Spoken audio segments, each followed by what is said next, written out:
কল্পনা করুন তো আপনি যে গায়ককে পাগলের মতো ভালোবাসেন হঠাৎ একদিন তাকে আপনার সামনে খুনের আসামি হিসেবে দাঁড় করানো হলো। আর তার হয়ে লড়ার মতন কেউ নেই আপনি ছাড়া। একজন অন্ধভক্ত কি পারবে তার আইডলকে জেলের হাত থেকে বাঁচাতে, নাকি তার প্রিয় গায়ক সত্যিই একজন খুনি? তো চলো নতুন এই কে ড্রামা এর এক্সপ্লেনেশন শুরু করা যাক। গল্পের শুরুতে আমরা আমাদের গল্পের নায়িকা সেনাকে দেখি। ঘুম থেকে ওঠার পর সে জানে যে সে প্রায় এমন অদ্ভুত স্বপ্ন দেখে। স্বপ্নে সে কোনো একজনের সাথে সিনেমা দেখত বা রেস্টুরেন্টে যায়, তবে সে কার কথা বলছে তা আপাতত গোপন রাখা হয়েছে। পেশায় সেনা একজন সফল আইনজীবী। সে আদালতে যাওয়ার পর জানে যে সে একজন টেনিস খেলোয়াড়ের মামলা জিতে নিয়েছে। এই খেলোয়াড়ের বিরুদ্ধে একজনকে হত্যার অভিযোগ ছিল, তবে সাধারণ মানুষ সেনার উপর ভীষণ ক্ষিপ্ত ছিল। তাদের ধারণা সেনা শুধু টাকার জন্য মামলা লড়ে এবং সে এমন সব মানুষের পক্ষ নেয় যাদের অপরাধ প্রায় নিশ্চিত। মানুষ তাকে নিয়ে অনেক সমালোচনা করছিল, এমনকি সাংবাদিকরা তাকে প্রশ্ন করলে সেনা শুধু এতটুকুই উত্তর দেয় যে সে কেবল সত্যের পক্ষ নেয়। টিভিতে এই খবর দেখে সেনার বস খুব খুশি হন এবং তার প্রশংসা করতে থাকেন। তখনই অফিসের কর্মীরা জানায় যে মানুষ তাকে কতটা গালিগালাজ করেছে, কিন্তু বসের এতে কোনো কিছু যায় আসে না। জানায় যে সেনা এই মামলাটি সিসিটিভি ফুটেজের কারণে জিতেছে। এরপর সেনার ব্যক্তিগত জীবন সম্পর্কে জানা যায় তার পরিবারের কেউ নেই। সে একা থাকে এবং সবসময় নিজের কাজ নিয়েই ব্যস্ত থাকে। অফিসের ফেরার পর সবাই তাকে অভিনন্দন জানায়, কিন্তু সে এসবে ভ্রুক্ষেপ করে না। বস প্রশংসা করলেও সে জানে যে তাকে কাজ করতে হবে। সবাই তাকে একটু বিশ্রাম নিতে এবং জয় উদযাপন করতে বললেও সে সরাসরি মানা করে দেয়। এরপর দেখা যায় যে সে তার পরবর্তী মামলা নিয়ে কাজ শুরু করেছে। বাড়ি ফেরার পর তার অন্য এক রূপ দেখা যায়।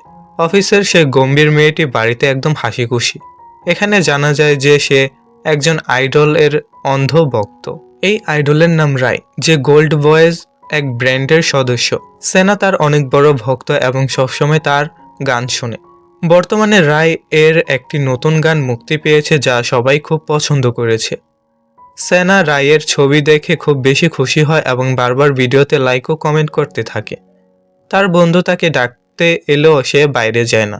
শেষে বন্ধুটি তার প্রিয় ড্রিঙ্ক দেখালে সেনা বাইরে আসতে বাধ্য হয়। সেনার মনোযোগ তখনও রায়ের ভিডিওর দিকে ছিল। বন্ধু তাকে মনে করিয়ে দেয় যে সেই তাকে সিসিটিভি ফুটেজ জোগাড় করে দিয়ে মামলা জিততে সাহায্য করেছে। বন্ধুটি যখন জিজ্ঞাসা করে যে সে রায়কে কেন এত পছন্দ করে, তখন সেনা উত্তর দেয় যে ভালোবাসার জন্য কোনো কারণ লাগে না। জানা যায় এই বন্ধুটি একজন প্রাইভেট ইনভেস্টিগেটর। পরের সকালে আইডল রায় এর এন্ট্রি দেখানো হয়। তাকে দেখে সবাই খুব উত্তেজিত। ওই দিন তার একটি কনসার্ট ছিল। সেখানে ঢোকার সময় এক ভক্ত মেয়ে তাকে ঝাপটে ধরে ফেলে দেয়। এতে বোঝা যায় মেয়েরা তার কতটা পাগল ভক্ত। রায় নিচে পড়ে গেল। মেয়েটিকে কিছু না বলে জানায় যে সে ঠিক আছে, কিন্তু ভেতরে ঢোকার পর সে ম্যানেজারের উপর চিৎকার করে বলে সিকিউরিটি দ্বিগুণ করা উচিত ছিল। এরপর রায় জানতে পারে যে তার ব্র্যান্ডের বাকি সদস্যরা আসছে না এবং তাকে একাই পারফর্ম করতে হবে। সে খুব বিরক্ত হয় এবং রেগে গিয়ে বলে যে সে কি একাই ব্র্যান্ডটা টেনে নিয়ে যাবে। ম্যানেজার তাকে অনেক অনুরোধ করেন এবং প্রফিটের কথা বুঝিয়ে রাজি করেন।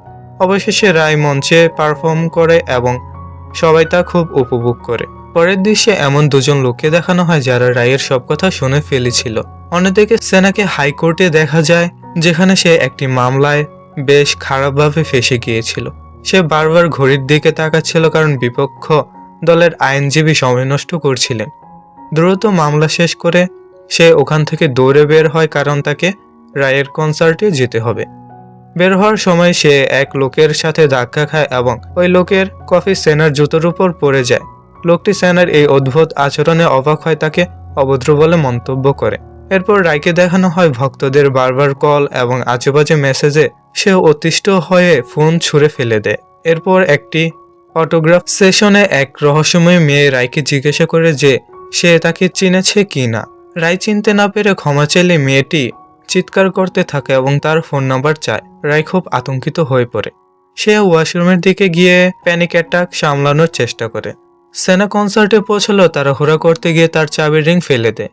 সেখানে হাইজু নামের এক মেয়ে তাকে সেটি ফিরিয়ে দেয়। সেনা অনুষ্ঠানস্থলে গিয়ে জানতে পারে অটোগ্রাফ সেশন শেষ হয়ে গেছে। সে খুব ভেঙে পড়ে। ঠিক তখনই রায়ের একটি ছবি দেখে সে আবার হাসতে থাকে। পরবর্তী দৃশ্যে জানায় যে হাইজু আসলে রায়ের প্রাক্তন প্রেমিকা ছিল। রায় তার অ্যাপার্টমেন্টে ফিরে দেখে দুজন ভক্ত তার ঘরে ঢুকে পড়েছে। সে তাদের বের করে দিল। তারা সে ঘটনার ভিডিও রেকর্ড করে নেয়। পরদিন সকালে ম্যানেজার রায়কে ওই ভিডিও দেখায় এবং বলে যে ভক্তদের সাথে এমন ব্যবহারের কারণে তার জনপ্রিয়তা কমেছে। রায় ফেটে পড়ে, বলে যে ওরা ভক্ত নয়, ওরা স্টকার। সে জানে 10 বছর বয়স থেকে সে কাজ করেছে এবং এখন সে ফ্রিডম চায়। সেনা অনলাইনে টিকিট কাটার চেষ্টা করলেও মুহূর্তের মধ্যে সব টিকিট সোল্ড আউট হয়ে যায়। সে জানতে পারে কেউ একজন কালোবাজারে টিকিট বিক্রি করছে। সে ওই লোকের সাথে দেখা করতে যায়। অন্যদিকে রায় চিকিৎসকের কাছে গেলে ডাক্তার তাকে সতর্ক করেন যে এভাবে চললে তার হার্ট অ্যাটাক হতে পারে।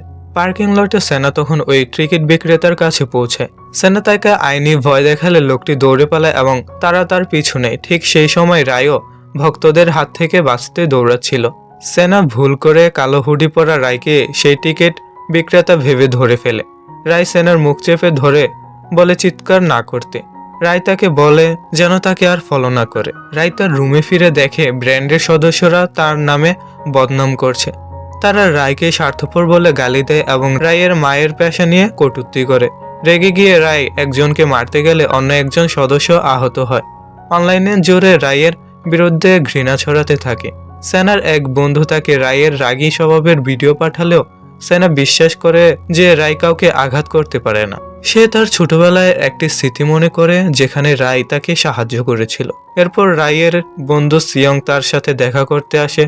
তারা দুজন একসাথে মদ্যপান করে এবং ঘুমিয়ে পড়ে।